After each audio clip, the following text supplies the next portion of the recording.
मंजिल, दिन रात सदा चलना, बनना है अगर सोना, सूरज की तरह तपना, बना लो अपनी खुददारी, जीवन का अपने गहना, लाख दुखों का पहरा हो चाहे सागर कितना गहरा, पार करो मेहनत हिम्मत से सारा घना अंधेरा, किसके रोके रुका है सवेरा, किसके रोके रुका है सवेरा। ये वकील कौन सा पेपर तैयार कर रहा है? जब समय होगा पता चल जाएगा। अभी क्यों नहीं? क्योंकि अभी समय नहीं है।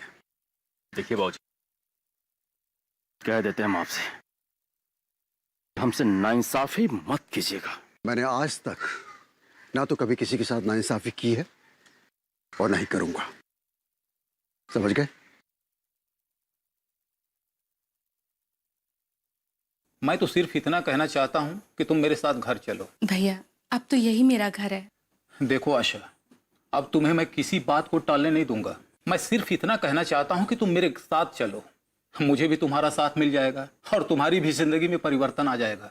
आप तो देख ही रहे ना माँ की तबीयत कितनी खराब रहती है, उनको इस हालत में छोड़कर मैं कहीं और कैसे घूमने जा सकती हूँ? कौन कर रहा मेरे खिलाफ जांच? पता करो जल्दी उसके बारे में, और उसे कुछ खिला पिला के जल्दी से केस को बंद करो। मेरे खिलाफ कोई सरकारी जांच नहीं होना चाहिए।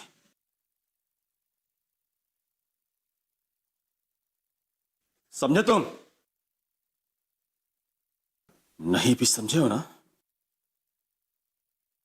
बस देख लेना कि मेरा नाम नहीं आना चाहिए इस जांच में, समझे?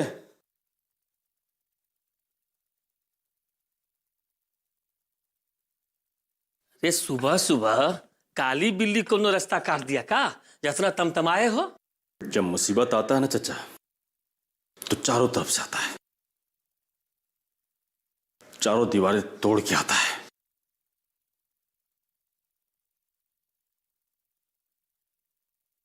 क्या हुआ? पहले शांति से बैठो बैठो बैठो।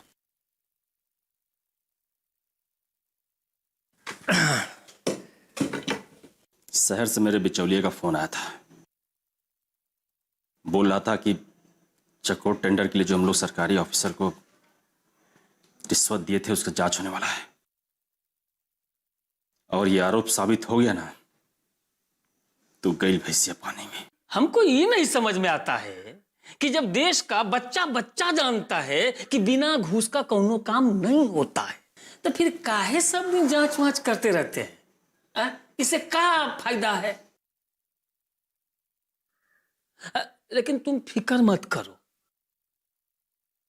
तुम जो अभी टेलीफोन पे बोल रहे थे ना कि वो घूस का जो जांच कर रहा है उसको घूस देकर के जांचे बंद करवा दो। हाँ, बाहर वाले तो मेरे पीछे पड़े ही हैं, लेकिन घर वाले, मेरे बाबूजी, इनकी तो मती मारी गई है। लेकिन भुगतना तो मुझे ही पड़ेगा ना।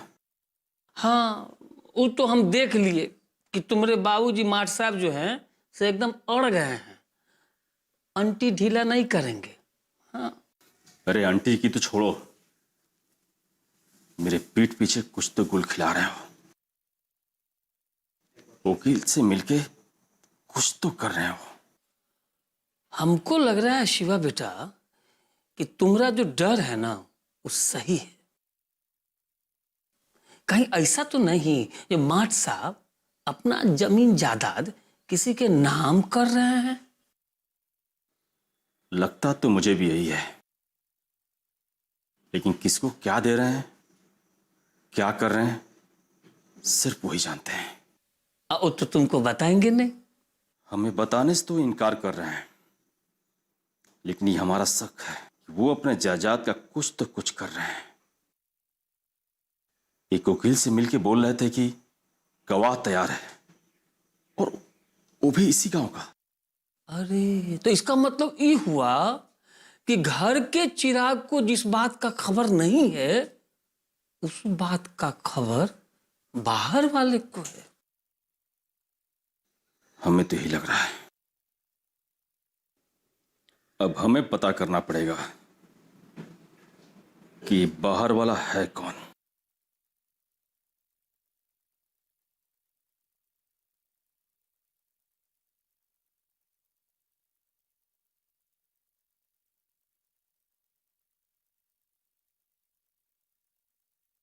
माँ, खाना लगा दे। अब तुम्हें मेरे लिए कुछ भी करने की जरूरत नहीं है। अब मुझे तुम्हारे बिना और तुम्हें इस घर के बिना जीने की आदत डाल लेनी चाहिए। माँ, अब तो हमें माफ कर दीजिए। यहाँ तक हमने ये भी कह दिया है कि आज के बाद से हम ये परीक्षा वगैरह सब भूल जाएंगे। अब तो दया कर कर माँ हमें माफ कर दीजिए। तुम्हारे भाई की आने की वजह से बात होती होती रह गई, वरना हम अपना फैसला सुना चुके हैं और ये भी कह दिया है कि हमें जो भी चाहिए होगा शिखा बेटी से करवा लेंगे। बस तुम जाओ। और हाँ, तुम जब अपने भैया को बड़े प्यार से खाना खिला रही थी ना, और यहाँ माँ जी का भूख से हाल बेहाल हो रहा था, तो हमने माँ जी को खाना खिला दिया। लेकिन माँ तो इतनी जल्दी खाना नहीं खाती हैं। ओ, तो अब माँ जी खाना तुम्हारे टाइम टेबल से खाएगी? मतलब अगर यहाँ पे इंसान की भूख के मारे जान निकल रही हो और घड़ी में वक्त ना हुआ हो, तो मतलब आदमी खाना नहीं खाएगा? हाँ, बहुत अच्छे। दीदी, हमने खाना बना दिया था, आप हमें बुला लेती। बस यही फर्क है तुम में और शिखा बेटी में। हर वक्त यही रट लगाए रहती हो। माँ जी आपको ये चाहिए था, मुझे बुला लिया होता। माँ जी आपको वो चाहिए होता तो मुझे आवाज लगा दी होती। अरे तुम्हें आवाज लगाते लगाते हमारी तो उम्र ही निकल जाएगी। इस शिखा बेटी को देखो, हमेशा उसको पता रहता है कि माँ जी को कब क्या चाहिए। ठीक है माँ, इस बात को हम ध्यान रखेंगे। अरे तुम बात को समझ नहीं रही हो या हमें बेवकूफ समझ रही हो? हमने कह दिया कि अब तुम्हें यहां नहीं रहना है और तुम आगे की सोची जा रही हो। अरे हमें बख्श दो। तुम जाके सुख से अपने मायके में रहो और हमें भी यहां सुकून से रहने दो। तुम्हारे भाई को हमने निमंत्रण नहीं दिया था यहां आने के लिए, और किसी के आने से हमारा फैसला कभी नहीं बदलेगा।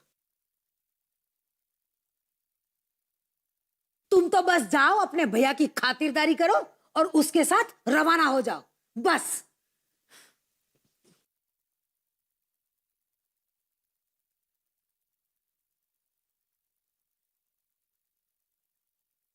अरे दीपक, अरे अरे लेटे रहिए लेटे रहिए। मैंने आपको डिस्टर्ब कर दिया? अरे नहीं नहीं, मैं तो आपका ही इंतजार कर रहा था। हाँ, वो एक सज्जन की समस्या थी, उसे सुलझाने में देर हो गया। आप वाकई तारीफ के पात्र हैं। आपके दिल में सभी के लिए हमदर्दी है। वैसे भी मेरे भी हाथ बंधे हैं, कई जगह चाहकर भी कुछ नहीं कर पाता हूँ।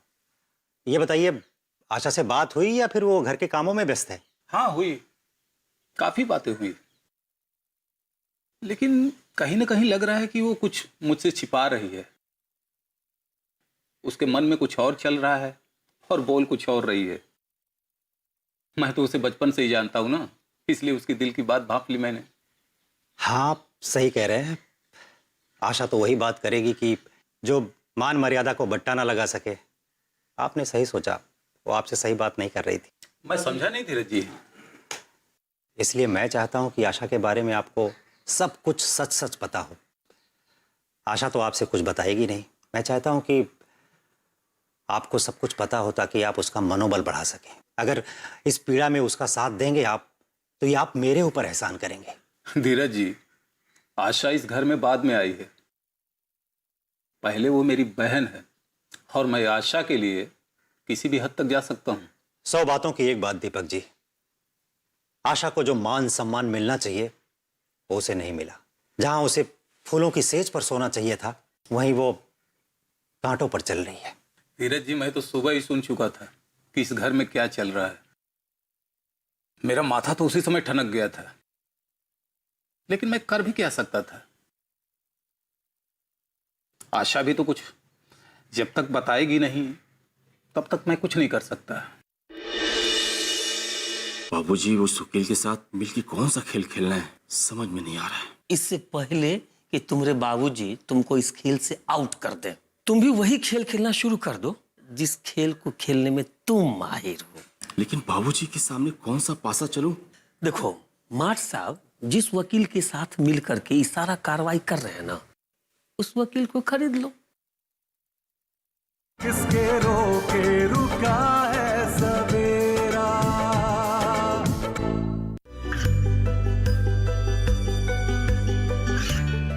गांवों और पिछड़े क्षेत्रों में सरकारी योजनाओं की जानकारी पहुंचा। देश में कौशल और क्षमता विकास कर ग्रामीणों को सामाजिक बदलाव और विकास से जोड़ने की दूरदर्शन किसान की पहल चौपाल चर्चा देखें सोमवार से शुक्रवार सुबह 9 बजे। किसके रोके रुका है सवेरा।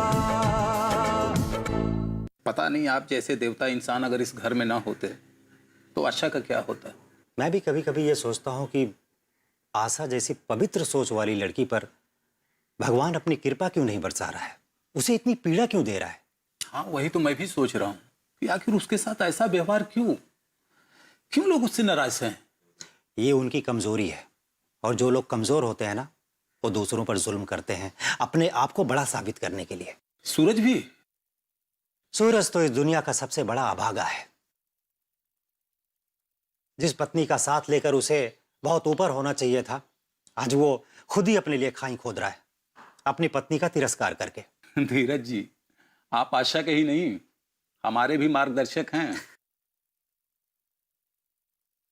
आप कोई ऐसी राह बताइए या हमें कुछ ऐसा सुझाव दीजिए ताकि हम कुछ करें आशा के लिए। अब दीपक जी, कोई ना कोई राह तो निकल ही आएगी। चलिए देखते हैं आशा क्या कर रही है। हाँ धीरज जी, 1 मिनट रुकिए, मैं आपकी माता जी के लिए कुछ तोहफा लाया था, वो भी लेते चलते हैं। अरे उसकी क्या जरूरत थी। अच्छा चलिए ले लीजिए, आइए।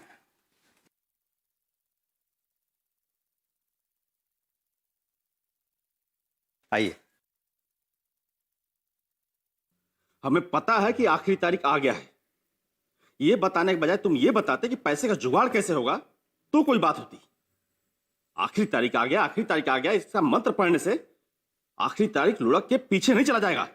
चलो फोन रखो, और सही ढंग से मेरी मदद कर सकते हो तो वो करो।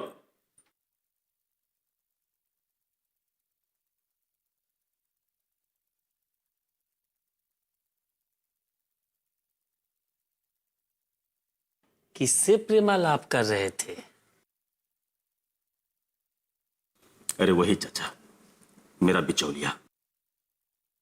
2 पैसे का मदद तो कर नहीं सकता है, लेकिन मेरी दुखती गलत पे हाथ रखे रखता है। यह एहसास जरूर दिलाता है कि ठेके का पैसा भरने का आखिरी तारीख आ गया है। समस्या तो बहुत गंभीर है। अगर पैसा का इंतजाम नहीं हुआ ना, तो समझो दारू का ठेका गया तुम्हारे हाथ से। ये तो हम भी जानते हैं चाचा, लेकिन गांव जवार में सबके सामने हाथ फैलाया, लेकिन मिला सिर्फ ठेंगा। अपने गांव में जिसको भी जरूरत पड़ी सबकी मैंने मदद की है कि नहीं बताइए? किया है मदद, लेकिन तगड़ा ब्याज लेकर के। सब समय समय की बात है चाचा, जिसकी जो जरूरत वैसा ब्याज। आज हम भी फंसे हैं, हम भी ब्याज देने को तैयार हैं। बोलिए, दिलाएंगे क्या? देखो, अगर हमारे पास होता ना कोई जुगाड़, तो हम तुम्हारा काम अभी तक करवा दिए होते। लेकिन अगर ये दारू का ठेका तुम्हारे हाथ से चला गया ना, तो तुमको बहुत दिक्कत हो जाएगा। दिक्कत? हमें तो लग रहा है कि हमारे कमाई का सारा जरिया ही बंद हो जाएगा। जब मुसीबत आता ना चाचा, तो छप्पर फाड़ के ही नहीं, खिड़की दरवाजे तोड़ के आता है। हमें तो ये भी लग रहा है कि मेरा ठेका बंद हो जाएगा। जिस बाबूजी के जायदाद पे नजरे गड़ाए बैठा था, वो भी लग रहा मेरे हाथ से निकल जाएगा। बाबूजी उस वकील के साथ मिलकर कौन सा खेल खेलना है, समझ में नहीं आ रहा है। देखो, इससे पहले कि तुम्हारे बाबूजी तुमको इस खेल से आउट कर दें, जैसा कि तुम कह रहे हो कि वो कर रहे हैं, तुम भी वही खेल खेलना शुरू कर दो जिस खेल को खेलने में तुम माहिर हो। चाचा, मैं तो बहुत सारे खेल में माहिर हूं, लेकिन बाबूजी के सामने कौन सा पासा चलूं? अंपायर को खरीद लो। मतलब? देखो, मार्ट साहब जिस वकील के साथ मिलकर के इस सारा कार्रवाई कर रहे हैं ना, उस वकील को खरीद लो। वो हमको सब जानकारी देगा कि बाबूजी के साथ मिलकर वो क्या कर रहा है, फिर हम उस हिसाब से खेल खेलेंगे। सही कहा चाचा आपने। बाबूजी को भनक भी नहीं लगेगा और वकील से हम लोग अपना काम करा लेंगे। वैसे भी वकील किसी के सगे थोड़ी न होते हैं। जहां पैसा मिले वहां नाच नाच के अपना तमाशा दिखाते हैं। वैसे वकील मिलेगा कहां? पहले मैंने कभी देखा नहीं चचा से। अपने गांव का तो नहीं हो। अरे, अगर अपने गांव का होता तो मार साहब के साथ काम करने से पहले हम लोग का इजाजत नहीं ले लेता। और वैसे भी अपने गांव में हिम्मत किसकी है जो मेरे सामने खड़ा हो जाए? अब ज्यादा ना हवा में मत उड़ो। मैं जानता हूं कि वो सही बात के लिए किसी भी हद तक जा सकती है, इसलिए जरूरी है कि आशा को यहां से जाने के लिए मनाया जाए। इस समय आशा को यहां नहीं रहना चाहिए और सबकी भलाई इसी में है कि वो अपने मायके चली जाए। अगर इतनी कठोर बात उससे कहेंगे तो उसे बहुत दुख होगा। अगर हम दोनों मिलकर आशा को समझाने का प्रयत्न करेंगे तो मुझे विश्वास है कि एक बहन अपने दो प्रिय भाइयों की बात नहीं टालेगी। किसके रोके रुका है सवेरा। ये कामयाबी है अन्नदाता की। ये कहानी है खेत और खलिहानों की। कैसे करें अपने पशुओं की देखभाल, जानिए गांव-गांव के किसानों का हाल। देखिए गांव किसान, सोमवार से शुक्रवार दोपहर 12 बजे सिर्फ डीडी किसान पर। किसके रोके रुका है सवेरा। हमारे खिलाफ गांव में किसी को जाने की हिम्मत नहीं है। अभी तुम ही बता रहे थे ना, अब मार्ट साहब को जो गवाही देने के लिए तैयार हुआ है वो भी इसी गांव का न है। हा? ये सारी बातों में तुम्हें भूल ही गया था कि हमें उस गवाह का पता लगाना है।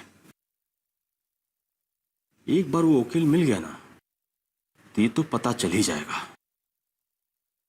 फिर उस गवाह से सारा हिसाब बराबर कर लेंगे। इतना तो तय है कि मार्ट साहब के साथ जो गवाही देने के लिए तैयार हुआ है वो हमारा दोस्त तो हो नहीं सकता है, दुश्मन ही होगा। और इस गांव में दुश्मन है कौन? प्रधान जी, धर्मा और शहर से आया हुआ बीमारी धीरज। शर्तिया हम कह दे रहे हैं, यही में से कोई होगा हमारा दुश्मन। ये लोग जानते हैं कि मेरे पंजे कितने दूर दूर तक फैले हैं। शिकार कहीं भी होगा नच्चा, दबोच तो हम लेंगे ही। ये वकील भले हमारे गांव का ना हो, लेकिन होगा तो कहीं इसी आसपास का। चाचा, अपने शागिर्दों को जरा बोलो, पता लगाएं कि ये वकील मिलेगा कहां। अरे वो तो हमारा बायां हाथ का खेल है, इधर हमारा संदेशा गया नहीं कि उधर से वकील का सारा कुंडली हमारे पास चला आएगा। और मैं भी बता दूंगा उस आदमी को कि शिवा से टक्कर लेने का क्या अंजाम होता है।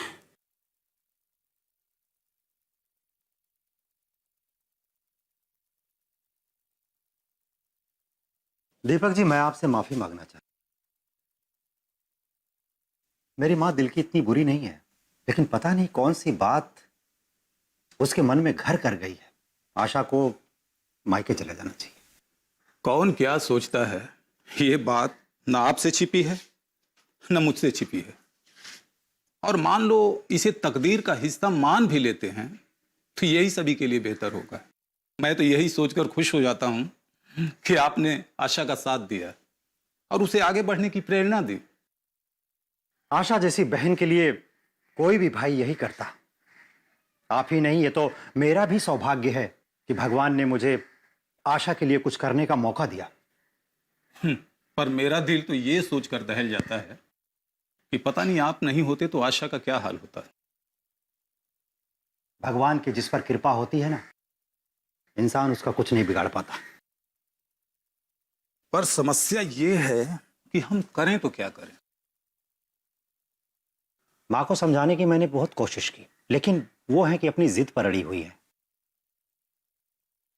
पता नहीं आशा को मायके भेजने का भूत उनके मन में ऐसा सवार हो गया है कि उतरने का नाम ही नहीं ले रहा है।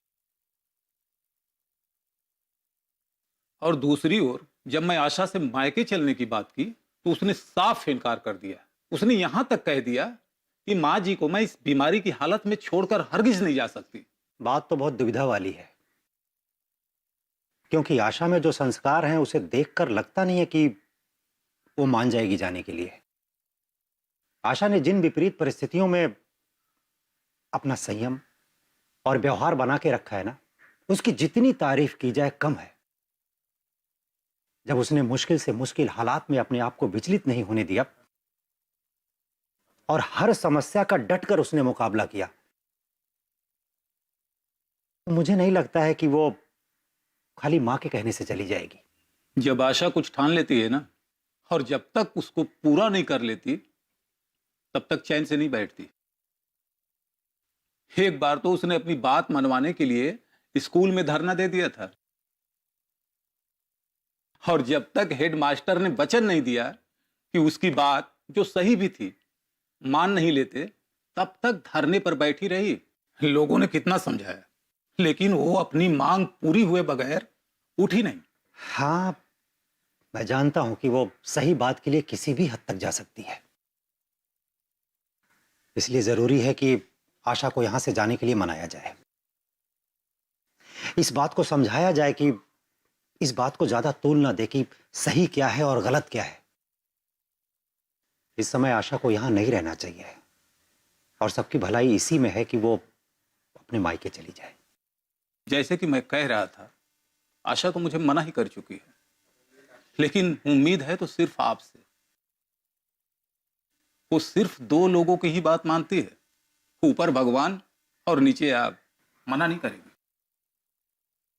और मुझे पूरा यकीन है कि आशा आपकी बात कभी नहीं टालेगी। दीपक जी, आपने तो मुझे जमीन से उठाकर आसमान पे बिठा दिया। ऐसी कोई बात नहीं है। किसी भी तरह आशा को मनाना पड़ेगा, क्योंकि अभी जो हालात हैं, इस हालात में वो अपने मायके चली जाए इसी में भलाई है। यहां रहेगी तो उसके मान सम्मान को हमेशा ठेस पहुंचती रहेगी। आप बिल्कुल सही कह रहे हैं। इससे बढ़कर दुख की बात क्या हो सकती है कि हम जिस बहन से इतनी दूर से खुशियां बांटने के लिए आए हैं, अगर वही दुखी रहेगी तो हम चैन से कैसे बैठ सकते हैं। लेकिन हम क्या करें, हम तो आशा से खुलकर बात भी नहीं कह सकते। भैया, ये आप क्या कह रहे हैं? हमारा दिल इस बात को मानने के लिए तैयार नहीं है। आशा, हम बिल्कुल सच कह रहे हैं। ये बात जब तुम्हारी सास ने कही थी ना, तो वहां पे तुम्हारे धीरज भैया भी मौजूद थे। हम हाथ जोड़कर आपसे विनती करते हैं और अपने दिल को कठोर करके एक बात आपसे और कहते हैं। भैया, आप अभी इसी वक्त यहाँ से चले जाइए। आना है अगर मंजिल, दिन रात सदा चलना, बनना है अगर सोना, सूरज की तरह तपना, बना लो अपनी खुददारी, जीवन का अपने गहना, लाख दुखों का पहरा हो चाहे सागर कितना गहरा, पार करो मेहनत हिम्मत से सारा घना अंधेरा, किसके रोके